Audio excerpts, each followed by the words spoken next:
Economically, our constructive relationship with Indonesia has allowed us to extend assistance to all Indonesians, which especially benefit East Timorese. On a per capita basis, we've provided more than twice as many AID project dollars to East Timor since 1988 as to the rest of Indonesia. Additionally, Indonesia has, on a per capita basis, funneled over 6 times as much of its own economic development budget into East Timor as to any other province. In 1991, East Timor received about $170 million in Indonesian government grants. That is almost exactly in nominal terms 100 times the average yearly development expenditure for East Timor in the last days of colonial rule. The results of that investment are striking, as Ben Anderson pointed out. In 1974, after 4 centuries of colonial rule, East Timor had only 47 elementary schools, 2 middle schools, 1 high school, and no colleges. Now it has 574 elementary schools, 99 middle schools, 14 high schools, and 3 colleges.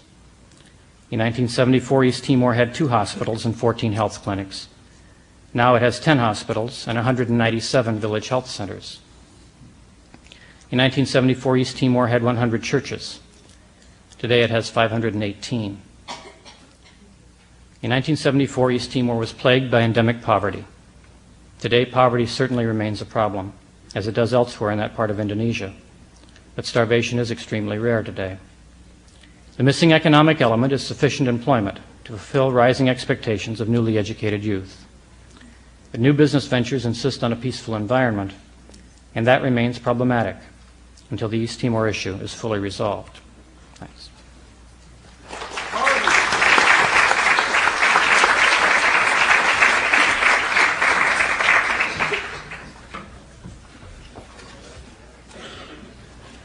Well, in accord with decisions about division of labor, I'm going to shift the focus from Southeast Asia back to the United States.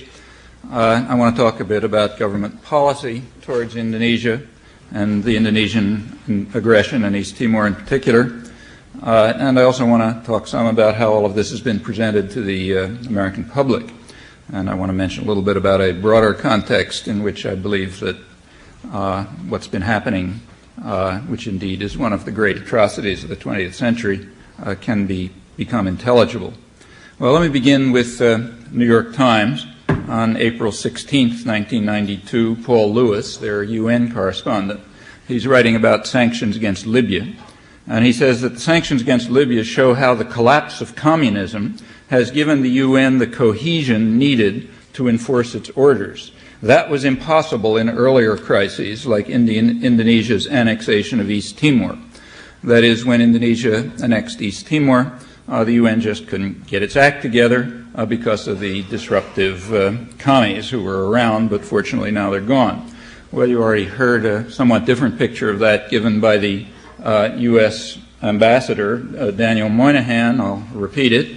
Moynihan's picture was the following. The United States wished things to turn out as they did and worked to bring this about. The Department of State desired that the United Nations prove utterly ineffective in whatever measures it undertook.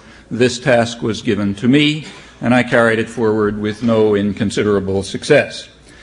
He adds that within 2 months, some 60,000 people had been killed, quoting Moynihan still, 10% of the population, almost the proportion of casualties experienced by the Soviet Union during the Second World War. You'll notice there's no ambiguity there about the disruptive force. The Times constantly does discuss Daniel Moynihan and international law. He's regularly lauded there for his lifelong dedication to international law and opposition to aggression and so on, but somehow they've missed his account of what he and the State Department were up to in 1975. The Lewis article is quite typical, not only of the coverage of East Timor, but also of the UN and the Cold War. Well, let me give a little background. In the early post-war planning for the world, the United States had, the State Department and the U.S. generally, had special plans for Southeast Asia. Southeast Asia was to, as George Kennan's policy planning staff in the State Department put it, Southeast Asia must fulfill its main function in providing resources and raw materials for the reconstruction of Europe and Japan. The CIA, in one of its earliest reports, said that we must maintain the colonial economic interests of Western Europe and Southeast Asia.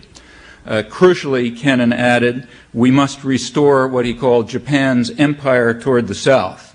That is, the co-prosperity sphere that Japan had tried to construct, to which the United States basically had only one objection. They were leaving us out. But now we would reconstruct it for them, now under U.S. control as part of the global system that the U.S. was organizing and running. And Indonesia was crucially important in this. In December 1948, Kennan called Indonesia the most crucial issue in our struggle with the Kremlin. What's it got to do with the Kremlin? Well, the Kremlin was, that's kind of a code word for neutralism. The threat basically was the threat of neutralism all over the world, in Europe and Japan and so on. Neutralism was regarded by Dean Acheson and Chief of Staff Omar Bradley and others as suicidal, in their words. The fall of Indonesia, Kennan said, would spread the infection to Burma, India, Pakistan, Australia. The same reasoning, incidentally, led to the war in Vietnam. This nationalist infection, it was feared in Vietnam, might spread to Indonesia, ultimately beyond, even to what John Dower, one of the leading Asia historians here, calls the super domino. Well, concerns about Indonesia mounted through the 1950s. It was ruled by Sukarno, an independent nationalist, who tried to balance Indonesian politics between the two major forces there, the army and the PKI, the Communist Party, which was the only mass-based political party. In 1957-58, the CIA, U.S. participated and backed an armed insurrection against Sukarno, which failed. In the early 60s, concerns mounted. Guy Pawker, a government scholar and a study published by Princeton University, urged his contacts in the Indonesian military, I'm quoting, to take full responsibility for their country, strike, sweep their house clean. Another leading foreign policy analyst, Professor William Kintner of University of Pennsylvania, warned that if the PKI is able to maintain its legal existence and Soviet influence continues to grow, the same code word, it is possible that Indonesia may be the first Southeast Asia country to be taken over by a popularly based, legally elected communist government. Therefore, he said, with Western help, free Asian political leaders, that is, the kind who are going to lose if there's an election, together with the military, must not only hold on and manage, but reform and advance while liquidating the enemy's political and guerrilla armies. Pawker then expressed his concern that the groups backed by the United States, in his words, would probably lack the ruthlessness that made it possible for the Nazis to suppress the Communist Party of Germany. He said these right-wing and military elements that we support, the free leaders, are weaker than the Nazis, not only in numbers and in mass support, but also in unity, discipline, and leadership. Well, Pawker's pessimism proved unfounded.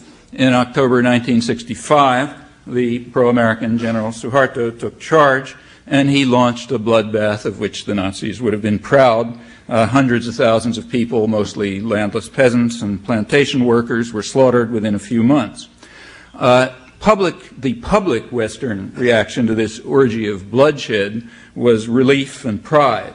The Deputy Undersecretary of State, Alexis Johnson, celebrated what he called the reversal of the communist tide in the great country of Indonesia, an event which he said will probably rank, along with the Vietnamese War, as perhaps the most historic turning point of Asia in this decade. That was in October 1966 when the full toll was known. Secretary of Defense McNamara testified before Congress that U.S. military aid to Indonesia had, in his words, paid dividends and was therefore justified, the major dividends being a huge pile of corpses. In a private communication to the President, McNamara went further. He said that U.S. military assistance to the Indonesian army had encouraged it to move against the PKI when the opportunity was presented, that is, after the Suharto coup. Particularly valuable, he said, was the program bringing Indonesian military personnel to the United States for training at U.S. universities. You'll notice that we've been civilizing them for quite a long time.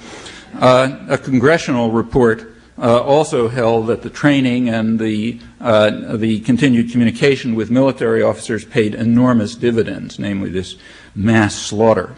In November 1966, Freedom House published an advertisement signed by what they called 145 distinguished Americans, including distinguished Harvard professors, which justified the U.S. war in Vietnam for having, as they put it, provided a shield for the sharp reversal of Indonesia's shift towards communism.